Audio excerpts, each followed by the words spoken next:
Yo guys, Beast, back with some more beastly content. So today, this video is going to, one, tell you about the, Northern Peaks event, or whatever it's going on currently.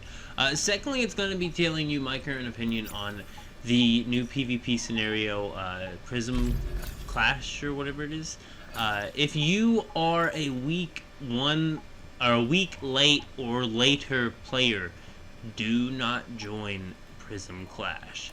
So, first of all, I'm going to throw something on screen real quickly, and as you can see, we're clicking these activity rewards that notified me of the new event that's going on, the Northern Tour, which is awesome. Well, we got 1,000 free star crown from the mail, and then another 1,000 in quests that I'm going to have on screen here. I'm only going to tell you a couple little tips, and, you know, the rest of it's pretty no-brainer, but there are a couple little tips that'll make it super easy to speedrun this event and instantly get the 1,000 star crown and be done with it. And it is a teaser for Way of Winter, and I will be showing some of the teasers that it has now later, but for now, what we're going to go ahead and talk about here is actually just going to be why you shouldn't join Prism Clash if you joined 1 week late or later on Season 2 or even Season 1, because Season 1, no matter what trick you tried, you're still like a week late, and that's how I am. So, this is your catch-up period.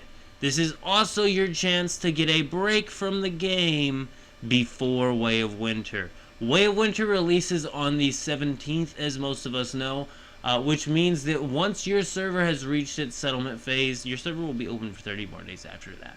So you can stay on your server, continue to gather mods, continue to gather planetary platuna, gather sproutlets, all these items that will transfer to Way of Winter, which I'm thinking some of these shops may have like refreshed items and such because it is Way of Winter, so which is going to be a hype update by the way, guys. We have some teasers of the update I will be showing later on in this quest that really get me hyped, guys. Got some Fallout vibes in this. We will see in a bit, but for now, I just want to, get back to the whole topic of if you're a PvE player who joined 1 week late or later into Once Human from the day of launch, then this is your time to get caught up with everybody else and become a day 1 player again. You'll have to skip the PvP Prism Clash, and here's why. So, once you join the scenario, you will not be able to leave early besides on the 6th week of the scenario, like any other scenario. So, what that means here is that if you start more than, I think it's like 3 days, that's all. 3 days later than the start of Prism Clash, which I think it started today, and I'm literally still in Phase 5. And we have 7 days left. So, 7 days until I can do Prism Clash. If I start Prism Clash, I'm going to have to wait 7 days after the launch of Way of Winter, which is all they're going to be doing now is hyping up Way of Winter. 7 days to wait, I'd be playing on a reset character on a game mode that I don't even like being PvP, having to deal with other PvP dudes who all are just using the same, meta build that's just like a bazillion damage and is like, and there's no competing against it. And even if you have a fair build that's a really nice design that you spent time working on and thinking about, it doesn't matter because they have this ridiculous, reload glitch, all sorts of stuff where they're doing like 100,000 damage a shot or something, builds, and it's just like, no, I don't want to do that at all. And I think most of us who are PvE content players who are joining this is more of like from Fallout games and other games like that and play Once Human because of those games, because we enjoy that type of gameplay, aren't really going to be wanting to deal with the PvP at all. I understand the PvE is still there. I know it's only PvP contested areas, but like imagine trying to do this event and going there and someone killing you before you can even watch the cutscene or whatever. That would be absolutely infuriating, and you'd have to do all of this for this Northern Tour event that's currently going on. Now, it has specific dates set up currently so that on these dates we'll be able to do a quest, probably get 500 star crown each time. It may increase on the amount as the days get closer because it's a few days in between these quest lines here. It's not like it's every single day a new quest or anything like that. But you'll be able to do this on the legacy servers. If your season has already reached its settlement phase, you'll be able to stay on the server and do this event and be getting all this stuff and getting to get hyped for it. But also it's a period where maybe you could take a break from Once Human. And I know some of you are thinking, why would you ever recommend that being a Once Human content creator? Well, I'll tell you why. So, this game kind of requires a lot of time. And I mean, some of you will be like, oh, it's not that much. You can do it. We're like, okay, yes, you can do it having a job. I do, every single day. it's not a problem. What I will say is there's not been a game, like, I think even Fallout 76, if I was really to get, and honestly not really, because there's so much stuff to farm in Fallout 76, and last time I got on Fallout 76, I got a giant idea in my head, and then I realized I had to unlock a ton of the settlement stuff, and realized I didn't have any of the atoms or whatever it is, and didn't feel like farming them, and it just realized there was so much work in Fallout 76, and this is my main game. I can't really be doing that unless I'm on a period of break point. So, here's why I'm recommending for you to take a break, though. When games take this much time, it's nice to get a vacation, because this game almost feels like a second job to me at times, especially when I'm doing my farms, or, you know, anything that you're doing that's like you're after something specific, or you're doing it on this game. It can start to feel like a farm, or it can start to feel like a job on this game really, really easily.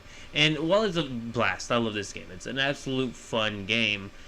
I think if you can get this period to where you can take your break from this and maybe go play something else, that, like for me, Destiny 2, the season, it's on Act 3 right now. I haven't played since the end of Act 1 of the current episode, and I have 2 more episodes to experience in Destiny 2. And as for the episode format, I don't know. I played a little bit of the Act 2 a couple days ago because, you know, I'm towards the end of my season now. I've really kind of done everything. I've got all the Star Prom. I mean, not all of it. I think I have like 2 Prime Wars left to do, and I'm working on them. It's the Nightmare modes, but we are finally doing the Nightmare Prime Wars, and then I have like 4 different seasonal goals to complete, enough for like 7,500 Star Prom or something like that. So, you know, I still have stuff I need to do on this server anyway, and there's still stuff I can do on this server, which we will be showing later exactly what all transfers over during a server transfer when you're finally, you know, changing to the new season and your character's resetting. A lot of stuff will transfer over that's still very, very useful and will be OP to start out with. And that's the weird thing about me, or weird thing about this game to me. They claim that the resets are the player balance, and I guess to a certain degree, the level wise, yeah, you can player balance. But when you're able to take things like Sproutlets and Platuna and things like that, there's so many things you can purchase with that are great. Like, for instance, Sproutlets. You could purchase so much acid if you had like thousands of Sproutlets, and they're going to transfer instantly without a cost to you. You're not going to have to use the seasonal currency to transfer these items. They're just going to transfer. So you could spend your time while waiting on your legacy server farming up these specific items, and only whenever you get on,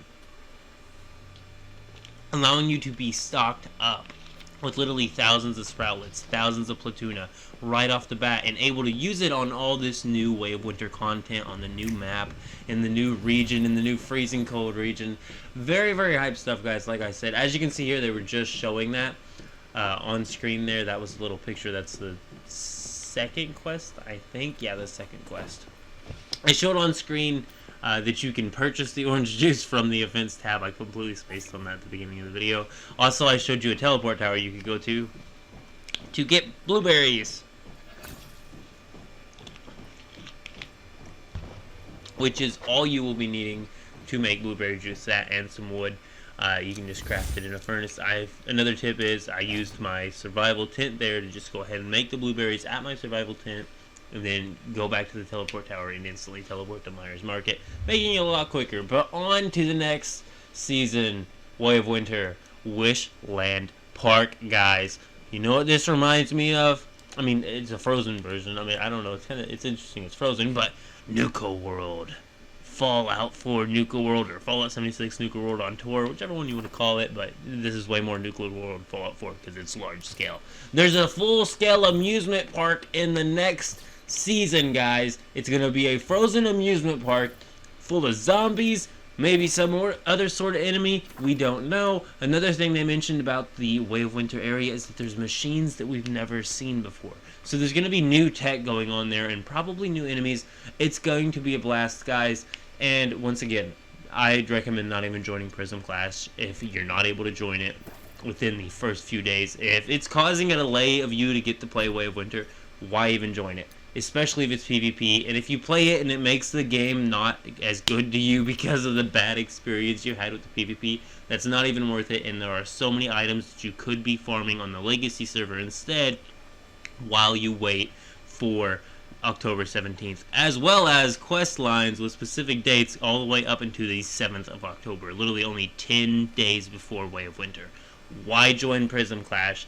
The Starcrom rewards in it, from what I've seen, well, yes, there may be a little bit more Starcrom for you to get there. If you don't have all your seasonal goals done, if you don't have all your Prime War stuff done, if there's still Starcrom for you to get in your Legacy servers, why not just stay on them and get that Starcrom instead of trashing it, joining PvP, and then not even being able to join Way of Winter on day one. This is for catch-up. This is for maybe if you want to take a break from the game. But I do believe that is about all. I am out. See yous. Keep it beast mode.